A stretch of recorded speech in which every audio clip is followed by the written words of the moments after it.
رسول خدا صلی اللہ علیہ وآلہ وسلم نے فرمایا، اے لوگو، کل میرے پاس اس انداز سے نہ آنا کہ تم دنیا کو سمیٹے ہوئے ہو اور میرے اہل بیت پریشان حال، مظلوم، مقہور ہوں اور ان کا خون بہہ رہا ہو۔ اہل بیت کی خوشیوں میں خوش ہونا اور ان کے غم میں غم زدہ ہونا عبادت ہے۔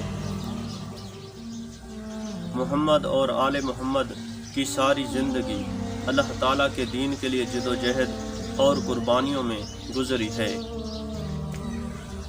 ہمارے پیارے نبی صلی اللہ علیہ وآلہ وسلم کی آل کے ساتھ اتنا بڑا ظلم ہوا کہ جب ہم وہ ظلم سنتے ہیں تو ہم کانپ اٹھتے ہیں۔ ناظرین، محرم الحرام شروع ہو رہا ہے اور پوری دنیا میں مجالس امام حسین علیہ السلام کا اہتمام کیا جا رہا ہے۔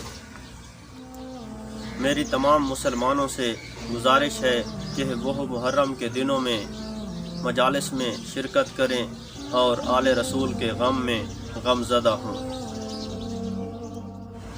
ذاکرین اور خطیبوں کو چاہیے کہ وہ منبر حسین پر علمی اور تحقیقی گفتگو کریں اور بازاری زبان کے استعمال سے پرہیز کریں۔